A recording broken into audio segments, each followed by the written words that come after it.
කුසල් මෙන්ඩිස් 2026 ඉන්දිය premier league තරඟාවලිය සඳහා ගුජරාට් ටයිටන්ස් කණ්ඩායම විසින් රඳවාගෙන තියෙනවා. 2025 තරඟාවලියේදී ජොස් බට්ලර්ගේ තරඟාවලිය හැර යාමේ පුරප්පාඩු පෙරවීමට කුසල් මෙන්ඩිස්ව එක් කරගත්තා. කුසල් මෙන්ඩිස් ඉන්දියානු ලක්ෂ 75ක් මුදලකටයි ගුජරාට් ටයිටන්ස් කණ්ඩායම රඳවා ගත්තේ. කුසල් මෙන්ඩිස් රඳවා ගැනීම ශ්‍රී ලාංකික ප්‍රේක්ෂකයින් වල අපිට නම් ප්‍රීතිමත් කාරණයක්. හොංකොං සික්සර්ස් 2025 තරඟාවලියේ නොවැම්බර් 7 වෙනිදා හොංකොං කණ්ඩායම හා බංග්ලාදේශ කණ්ඩායම් දෙක අතර තරගයෙන් නැරඹීමට නියමිතයි. ඒ සඳහා සහභාගී වන ශ්‍රී ලංකා සංජිතය ඊයේ නම් කෙරුණා. මේ සංජිතයේ සඳුන් විරාට්කොහලි නොමැතිවීම ප්‍රේක්ෂකයින් තුළ ඉතා කතාබහට ලක් වුණා. මේ අතර පාකිස්තානය දකුණු අප්‍රිකානු කණ්ඩායම අතර පැවති පළමු ටෙස්ට් තරගයේ ජය පාකිස්තානු කණ්ඩායම ලබා ගැනීමට සමත් වුණා. තරගයේදී පළමුවෙන් පන්දුවට පාර දුන් පාකිස්තාන කණ්ඩායම 378ක් රැස් කරේ සියලු දෙනාම දෙවි.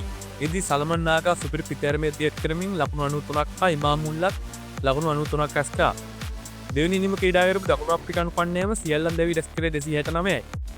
ප්‍රීඩි සෝසි සුපිරි ශතකයක් රැස් කළා. දෙවනි ඉනිම පාකිස්තාන කණ්ඩායම සියල්ලන් දෙවි රැස් කරේ 167ක් පමණයි. එහිදී සෙනරුන් මුත්තුසාමි නැවතත් ක්‍රියාත්මක වෙමින් කඩලු පහේ අවස්ථා දෙකක් තරගයේ පුරවටම බෙදීමට සමත් වුණා. 177ක ඉලක්කයක් හඹා ගිය දකුණු අප්‍රිකානු කණ්ඩායම අවසන් ඉනිමට සියලු දෙනා දෙවි රැස් කරේ 183ක් පමණයි. එහිදී ඩෙවල් බ්‍රේවිස් ලකුණු 54ක් රැස් කළා.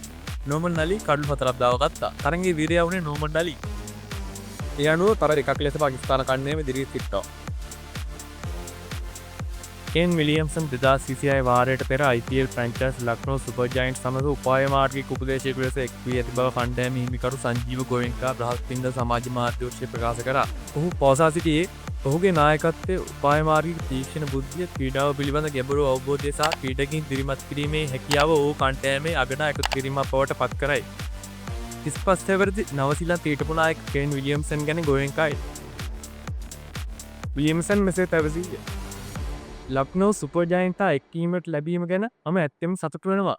ඔවුන් අති දක්ෂ සංචිතයක්. සහ මම එක්ව වැඩ කිරීමට බලාපොරොත්තු වන විශිෂ්ට පුහුණුකරුවන් පිරිසක් සිටිනවා. ක්‍රීඩාවේ හොඳ ෆ්‍රැන්චයිස් තරගය වන IPL සම්බන්ධ වීම සැමටම විශේෂයි.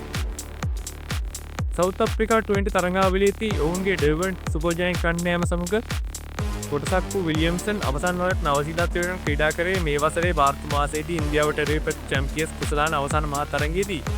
ඔහු තාමත් ජාත්‍යන්තර ක්‍රිකට් ක්‍රීඩාවෙන් විශ්‍රාම ගොස් නැත. නමුත් නවසීලන්ත ක්‍රිකට් කණ්ඩායම සමග අන්‍යම් දියුණුවක් තෝරාගෙන ඇති බැවින් ඔහුගේ පෙනුම වරින් වර සිද්ධීමට ඉඩ තිබේ. ඌ එංගලන්තරයේ නිවසේදී පැවැත්වීමට නියමිත T20 තරඟාවලිය මගහරිනුවද නමුත් ඉන්පසු පැවතෙන එක්දින තරඟාවලියට නැවත පැමිණීමට ඉලක්ක කරයි. එම ඕවර් 50 තරඟවලින් පළමුවෙන් ඔක්තෝබර් 26 වෙනිදා ඔහුගේ උපන්දිනය නගරය වන තොරංගාහි පැවැත්වේ.